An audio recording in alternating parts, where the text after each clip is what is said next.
definition of that is life on your terms. Like, what's my idea? It might be different than yours completely. Some people, it's three beautiful children, a white picket fence. Some people, it's building a multi-billion-dollar business. Somebody else, it's writing poetry, right? So instead of looking for somebody else, it's like, okay, what do you really want from your life? And aligning yourself with moving forward towards what you really want. And I think if you can do that in a way that also you feel serving others simultaneously, there's a sense of meaning in life that can't be replaced by self-esteem or praise or compliments or being nice to yourself. And I don't think it's bad to be tough on yourself. I'm pretty tough on myself, I'll be honest with you. But I'm much better at celebrating now. And I also realize being overly tough on yourself usually comes by making, comparisons that don't make sense. I remember I just was walking by and as I was walking here, a picture that reminded me of something, which was years ago, I was in Atlanta, Georgia. I was in my early 20s, 23, 24, 25, and I was doing a seminar.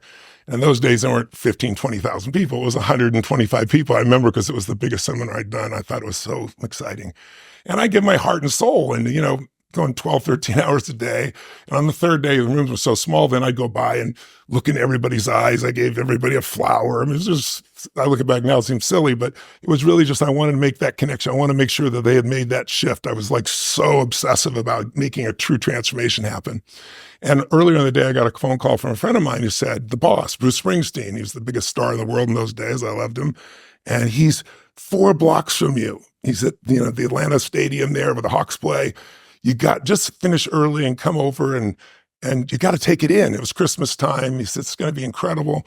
I said, I'd love to come, but I said, I just can't do that. That's if I finish somehow in time, it all happens. He's still on stage. I'll call you and see what's going on. So I finished the seminar. I don't know how long it was, almost 11 o'clock at night. But, Bruce usually does, especially at Christmas, he's like 3 encores. And so my buddy calls me and says, get your butt over here. He's doing a second encore. I think he might even do 3 if you get here. Get over here, see the end.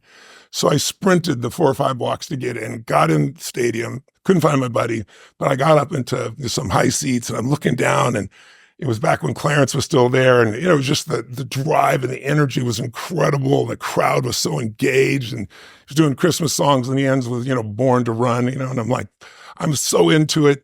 And about 3/4 way through the song, I got depressed. I'm like, what the hell? And what it was I was like, shit, what I'm doing doesn't matter. This guy's got 15,000 people here.